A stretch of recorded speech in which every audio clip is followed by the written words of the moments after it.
안녕하십니까. 1월 10일 목요일입니다. 제이슨의 세상을 본다.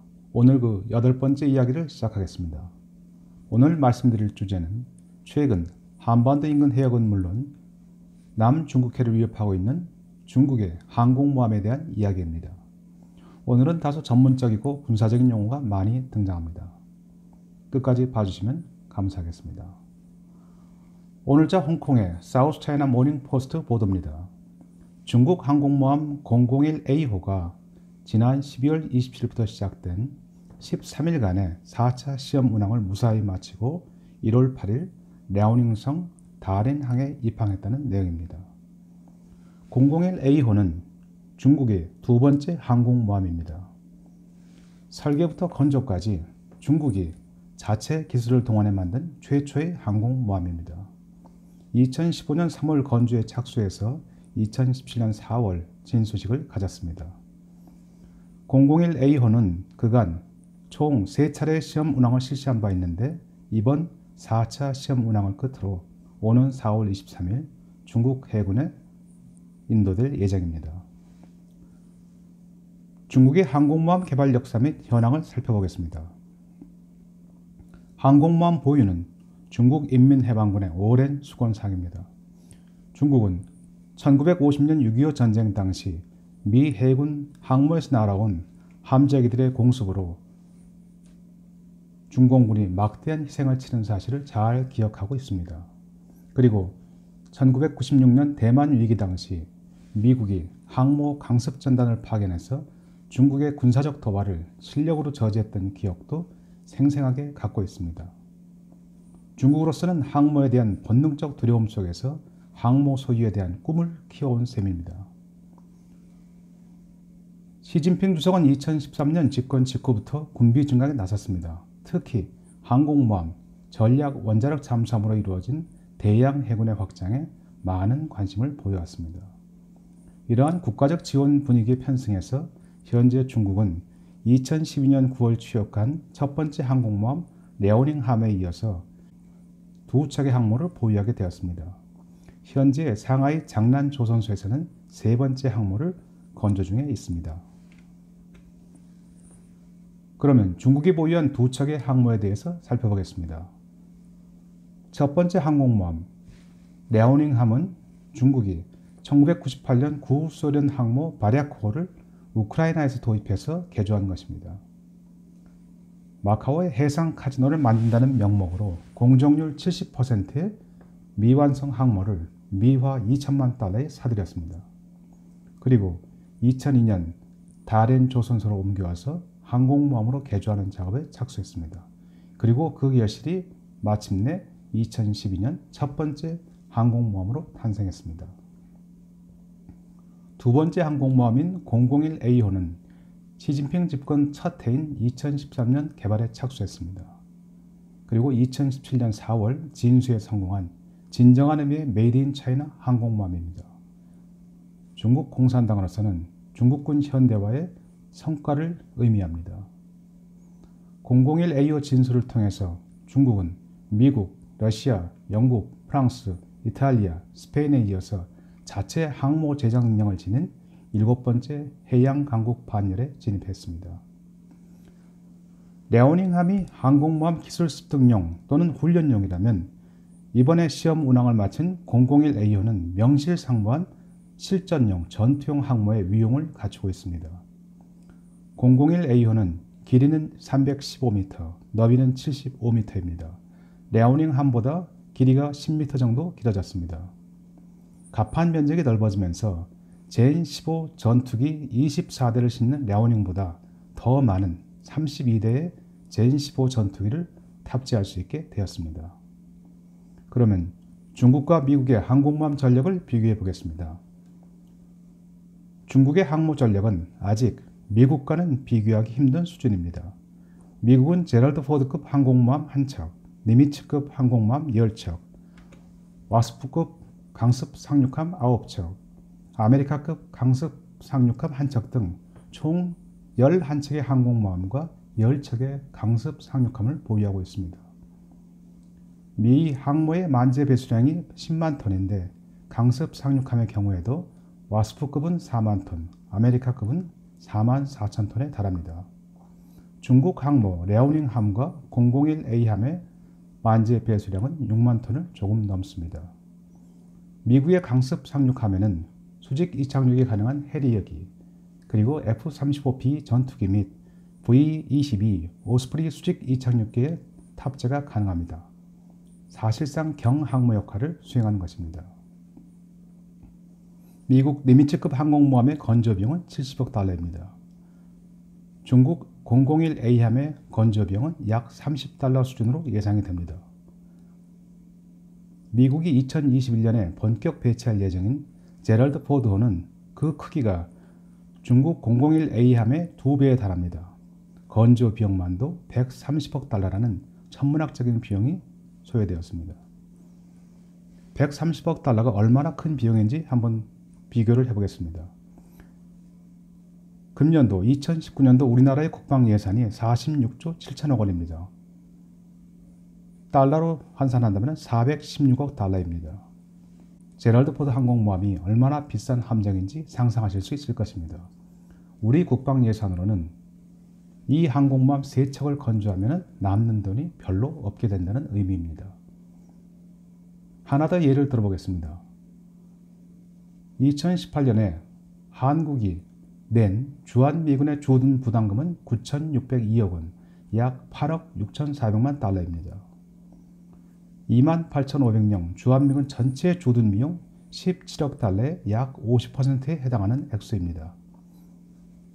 즉 미국의 최첨단 항공모함 한 척을 건조하는데 주한미군 전체 주둔 비용 8배에 가까운 예산이 소요된다는 이야기입니다. 중국은 2022년까지 현재 보유 중인 2척을 추가해서 총 4척의 항모를 보유할 예정입니다.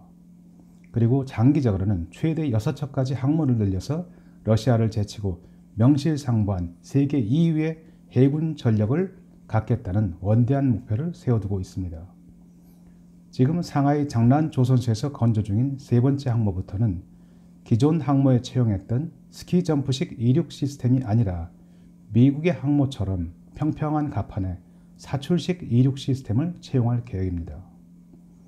그럼 여기서 잠깐 미 항모의 사출식 이륙 시스템이 무엇인지 한번 살펴보겠습니다.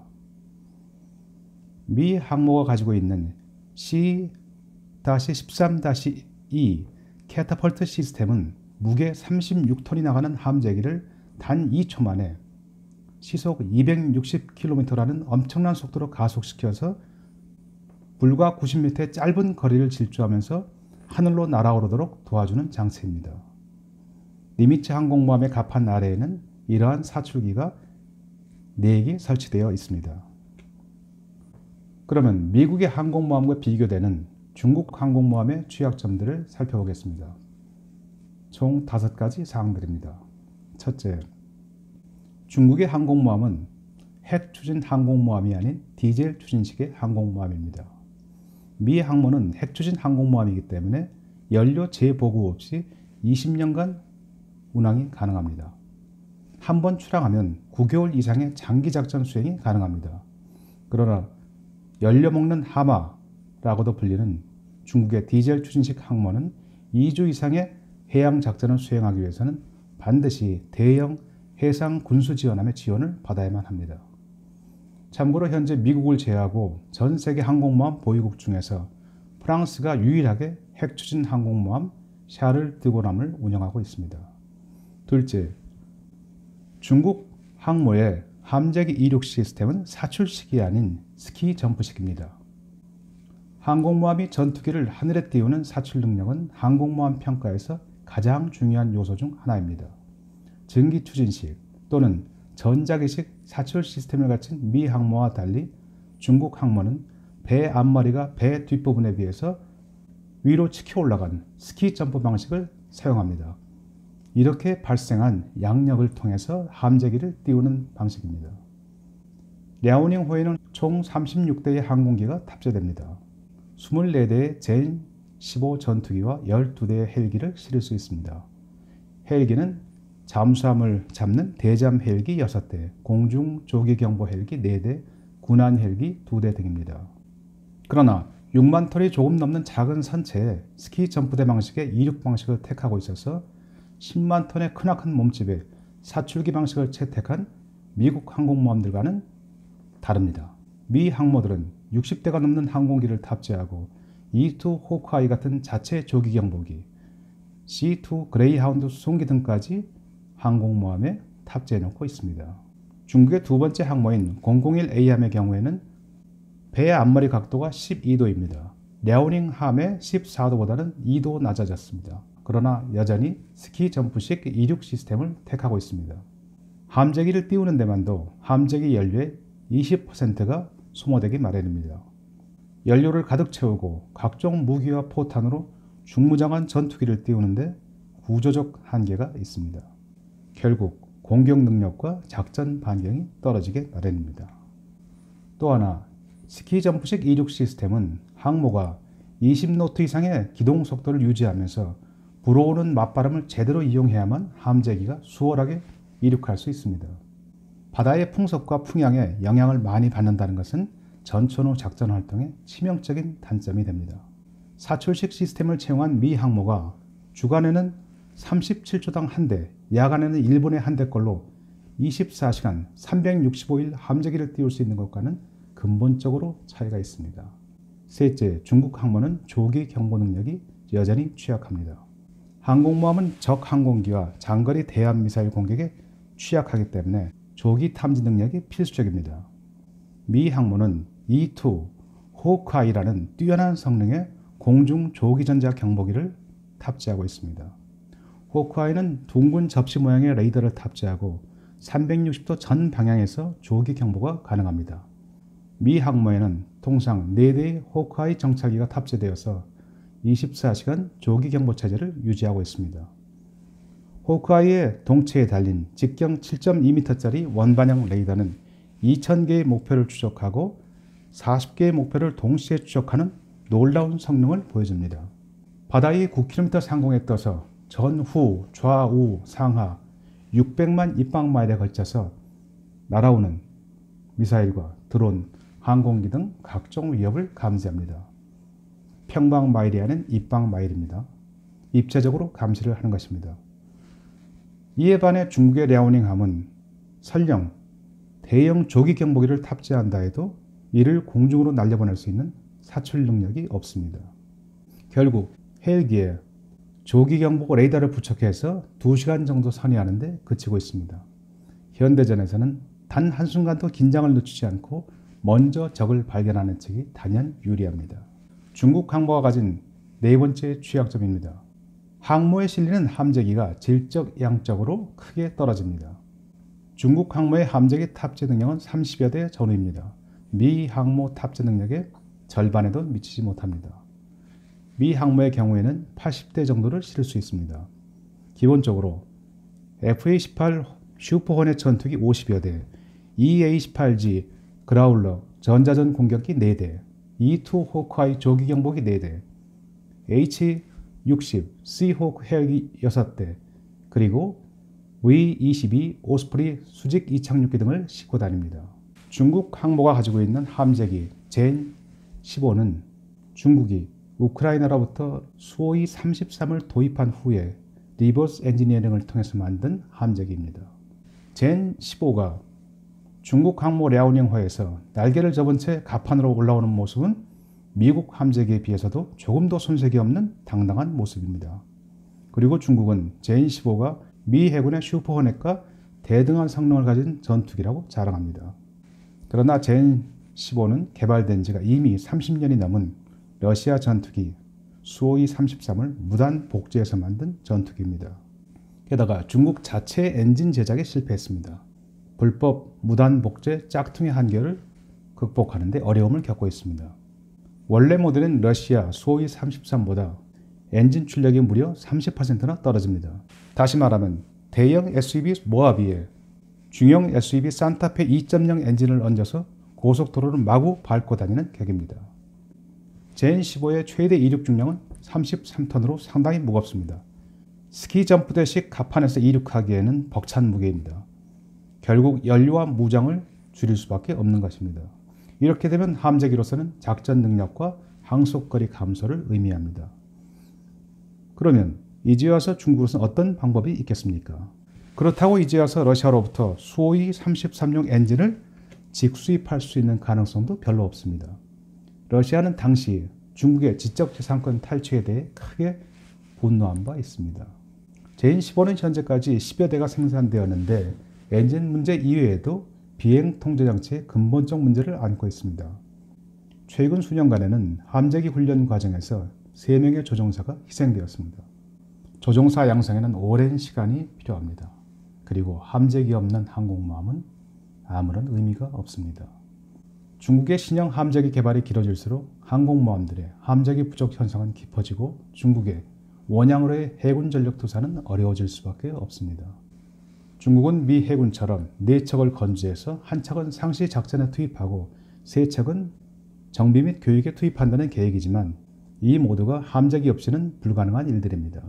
정상적 성능을 발휘하는 함재기를 가지고 지속적인 훈련을 통해서 수년간 항공모함 운영 능력을 쌓아야만 비로소 작전다운 작전이 가능해지는 것입니다.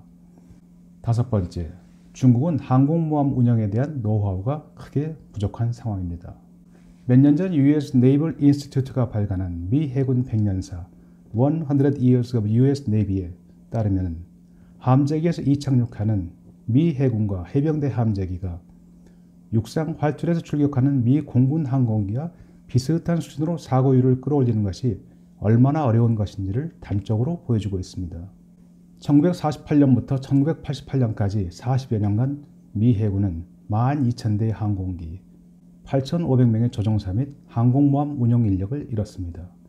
8,500명의 죽음은 전투 중 사망 숫자도 포함되지만 항공모함과 함재기의 경우 대다수 사망사고는 이착륙 상황에서 발생합니다. 항공기 이륙 시 비행기를 밑에서 밀어올리는 양력 발생을 돕기 위해서 항공모함은 시속 30노트, 즉 56km의 속도로 바람을 가르고 전진하면서 1,500톤이 넘는 엄청난 무게의 사출기를 이용해서 비행기를 시속 265km로 날려보냅니다. 그야말로 비행기를 집어서 공중에 냅다 집어던지는 격입니다. 전투기 조종사들이 더욱 어려움을 겪는 것은 착륙입니다. 시속 240km의 속도로 갑판에 터치한 후 불과 수초 만에 완전 정지해야 하는 초고난도 조종 기술을 익혀야 합니다. 함재기 조종사들은 흔히 항공모함 착륙을 지진으로 흔들리는 5층 건물 옥상에 착륙하는 것으로 표현합니다. 항공모함이 아무리 크다 해도 공군이 사용하는 육상 활주로에 비해서는 턱없이 작은 공간입니다. 전투기비의 덩치가 훨씬 큰 E2 호크아이 정찰기의 경우 이 착륙 시 갑판 위에서 허용되는 편차는 불과 1피트 30cm입니다. 작은 실수가 곧 죽음을 의미합니다. 중국이 항공모함 운영의 노하우를 터득하기까지는 아직도 다년간의 세월과 막대한 비용 투자 그리고 수많은 인적 물적 희생이 불가피해 보입니다. 마무리하겠습니다. 오늘 중국의 항공모함 개발 역사 및 실태, 취약점 등을 살펴봤습니다. 중국은 남중국해 영유권 주장을 위해서 항공모함 운영이 꼭 필요하다는 입장을 유지하고 있습니다. 당분간 미국 해군에 대적할 수는 없지만 최소한 중국 연안을 방어하고 필리핀, 말레이시아, 베트남 등 남중국해 연안국들에 대해 영유권을 주장하고 나아가 인도 태평양 해상에서 중국의 위상을 과시하는 데 있어 항공모함만큼 가시적 효용성이 높은 무기가 없다는 사실을 절감하고 있습니다. 그리고 지금 당장으로서는 미 항모 전단에 비견될 만한 수준에는 미치지 못하고 있지만 항모 전단을 보유하지 못한 한국 등 인접국들에게는 벌써부터 충분한 위협이 아닐 수 없습니다. 중국 항모는 유사시 중국의 해양 통제 전략인 근해 방어의 핵심 전략입니다. 중국이 주장하는 제1도련, 즉 쿠릴 열도, 일본, 류큐 열도, 대만, 필리핀, 보르네오를 연결하는 선안에 한반도 주변 해역이 들어옵니다. 항모를 주축으로 한 중국 해군이 제1도련 내 해양 통제권을 확보하는 순간 한국은 중국의 해양 방위권 내에 들어가게 되는 셈입니다. 중국의 항공모함 굴기와 군사적 위협은 생각보다 가까이 다가와 있습니다. 여러분 시청해 주셔서 감사합니다.